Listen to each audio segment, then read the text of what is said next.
Here's what nobody tells you about crossing $1 million in net worth. Traditional wealth management completely breaks down. Your financial advisor is still using the same playbook they'd give to somebody with $200,000 net worth. Meanwhile, you're dealing with concentrated stock positions, complex tax situations, and investment opportunities they've never even heard of. You're stuck in what I call the financial service desert. And in this video, I'm breaking down the micro-family office framework that finally solves this problem. My name is Christopher Nelson, and I want to tell you about the moment I discovered this service desert firsthand and how it led me to creating my own micro-family office. During my first IPO, I thought I was going to walk away with $1.5 million. But in 5 minutes, that jumped to $3.3 million watching it live on the NASDAQ screen. After this, I started meeting with the big wealth management firms, and every single one came back with the same pitch. Here's our moderate growth portfolio, 60% in stocks, 40% in bonds, rebalance quarterly, and a 1% asset under management fee. I was already outperforming that on my own. Here's the problem. If you have under $1 million, personal finance advice works. Budget, save, max your 401k. And if you have over $30 million, you can afford a multifamily office with a full team of specialists. But between $1 million and $30 million net worth, you're in no man's land. You're getting pitched alternative investments and complex tax strategies, but nobody's teaching you how to evaluate them systematically. Traditional advisors want to treat you like every other client, but your problems are different. Your opportunities are different, and their one-size-fits-all approach is costing you money. So what's the answer? Well, the ultra-wealthy figured this out decades ago. They don't just have investment portfolios. They run their wealth like a business. That's what a family office is. It's a private business structure built around a family's wealth to preserve, grow, and manage it across generations. The concept actually dates back to the 6th century, but the modern version emerged in the 1800s during the Industrial Revolution. John D. Rockefeller created what we recognize as the first true single-family office back in 1882. Today, family offices globally manage over $10 trillion in wealth, which is more than all of the hedge funds combined. And here's the kicker. They've been outperforming the S&P 500 over the last decade. But there's a problem.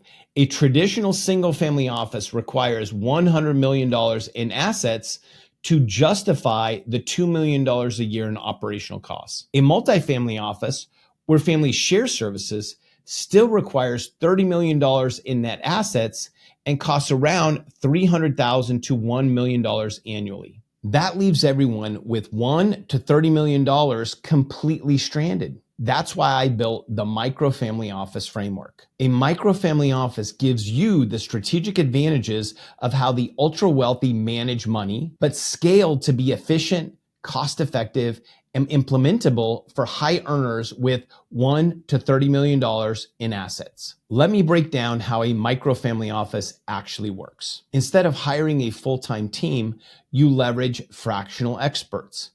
Instead of building everything from scratch, you follow a proven framework. Instead of guessing what to do next, you operate with the same systematic approach that you use in your professional life. The operating system that guides a micro-family office is called the WealthOps framework, and it consists of 3 main phases: architect, build, and run. First, there's architect. This is where you define your strategy before touching any investments. You create your legacy statement, why you're building wealth in the first place. You set measurable goals for your portfolio, and you develop your investment thesis based on your risk tolerance and objectives. Most people skip this entirely. They jump straight to, what should I buy? Without ever defining what they're actually building towards. That's why they end up reactive instead of strategic. Skipping this step is why the Vanderbilts, once worth over $200 billion, have 0 inherited millionaires today, while the Rockefellers with similar wealth still collectively manage billions of dollars across 7 generations. Setting up this architecture is exactly what we cover in our monthly live workshop. I'm going to share more information on that at the end. For now, let's move on to the second phase, build. Now you're creating infrastructure. You set up the right legal structures, such as LLCs, trusts, management entities, and holding entities for asset protection and tax efficiency. You identify the key roles you need. For example, a certified tax planner, estate attorney, and bookkeeper. You implement the core processes and technology systems that let you operate efficiently without big monthly overhead. This is where most DIY wealth managers get stuck. They have scattered spreadsheets, disconnected accounts, no unified reporting. The build phase creates the operating system for your wealth. The third is run. This is the ongoing operations. You're not managing this daily. You're operating it like an executive, weekly check-ins, monthly financial reviews, quarterly strategy sessions, annual planning cycles. You hire specialists for specific projects rather than keeping them on the payroll. And you use technology to automate routine tasks. The goal is strategic oversight, not being in the daily management. So now here's what makes this powerful. A microfamily office has 7 core components: vision and strategy, portfolio structure, legal and tax protection, operational processes, performance and data, team and advisors, and finally, executive governance. These components are arranged in a specific hierarchy, and the order matters because each tier enables the next. First, we've got the foundation tier. This is your strategic base. It's made of your vision and strategy. You as CEO plus your partner or family defining why wealth exists and how it should be managed.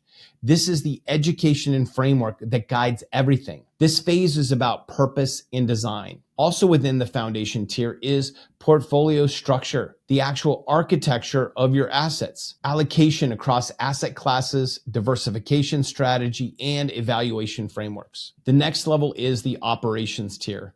This is your execution engine. But remember, you cannot build effective operations without the foundations first. If you don't know your vision, you can't design protection structures. If you don't have a structure, you don't know what processes to implement. Within the operations tier, we first have legal and tax protection. This is your 2 core entities and your fractional teams, such as your certified tax planner and attorneys. Think of this as your defense layer. Next, we've got operational processes. Here's where we're leveraging predefined standard operating procedures tailored to the needs of a microfamily office. These are the systems that make everything run smoothly without making it a second full-time job. And lastly, within this tier is performance and data. In our microfamily office, we want things to be straightforward and actionable. We use simple dashboards like this one and routine review cadence. This is about collecting intelligence that informs decisions and doing it on an ongoing basis. This is protection, systems, and intelligence all working together. Now we're at the top of the pyramid, the leverage tier. First, we've got our team and advisors.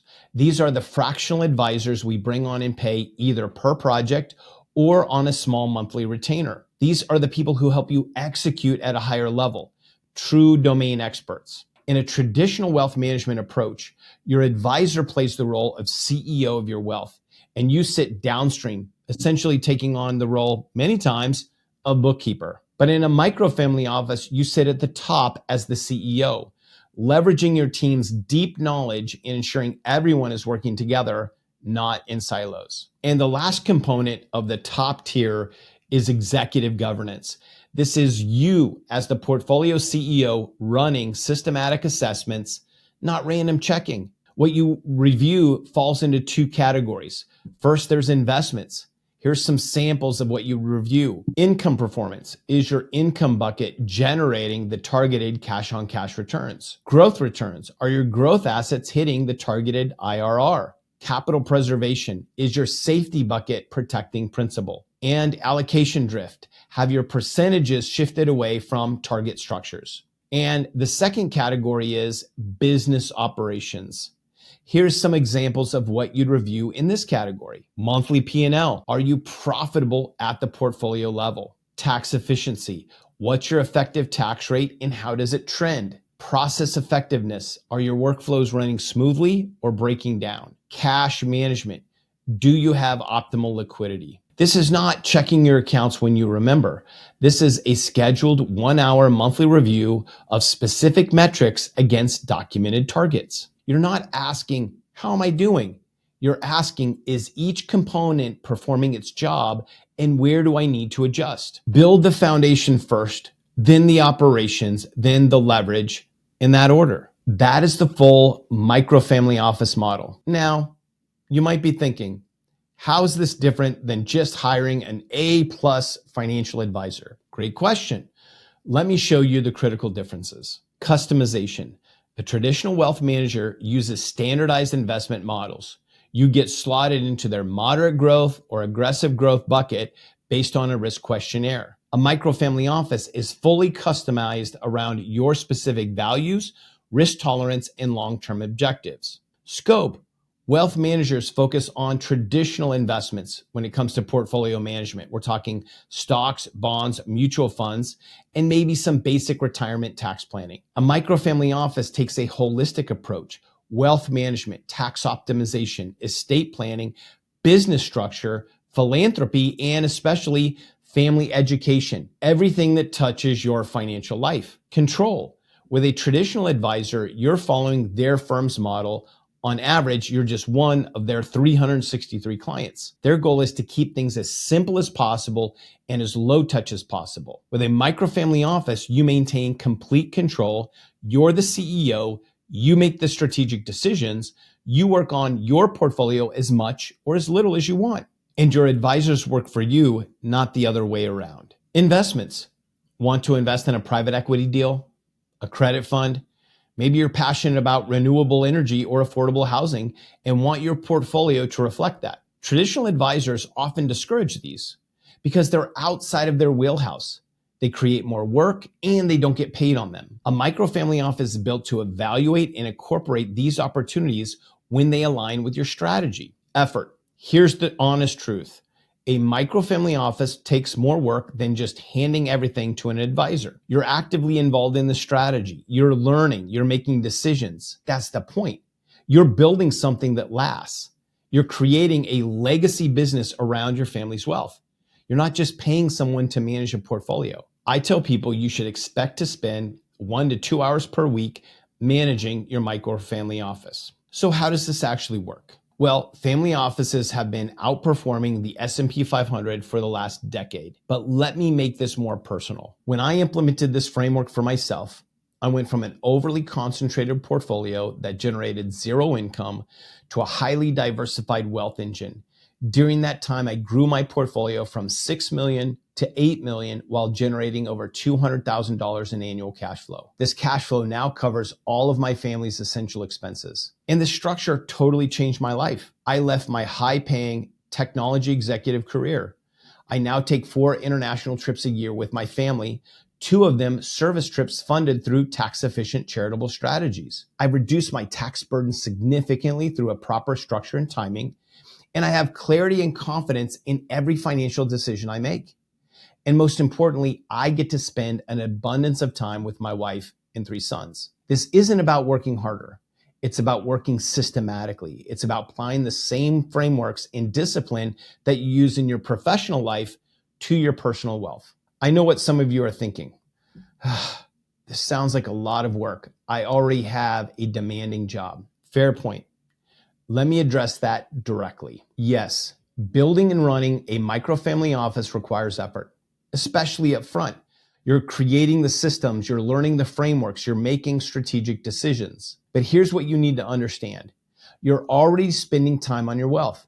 You're checking your portfolio, you're stressing about concentration risk, you're researching investments, you're meeting with advisors who aren't giving you the answers that you really want. A microfamily office doesn't add work.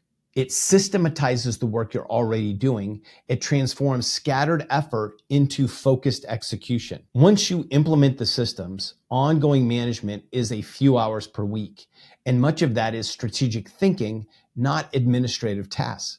You're focusing on the 20% of decisions that drive the 80% of results. Now, you can compare that to the alternative. Staying stuck in reactive mode, making emotional decisions, missing opportunities, paying unnecessary taxes, and hoping it all works out for retirement. This isn't about being a rocket scientist or becoming a financial genius. It's about being disciplined and continuously learning. If you can run complex projects at work, you can run a microfamily office. And the question isn't whether you have time. The question is whether you're ready to be deliberate about building and protecting generational wealth. I hope this video gave you a good, solid direction, but if you want to go deeper, I'd love to have you at my upcoming live workshop. In the 2-hour workshop, I take the architect phase, and at the end, you're going to have a legacy statement and investment thesis, which will serve as the foundation of your microfamily office. It's hands-on, practical, and designed specifically for high earners in the $1 million to $30 million net worth range. To register, you can just click the link in the description, or you can head to wealthops.io/go. And if you want to learn more about the evergreen portfolio model that we use inside the microfamily office, check out this video. Thanks a lot.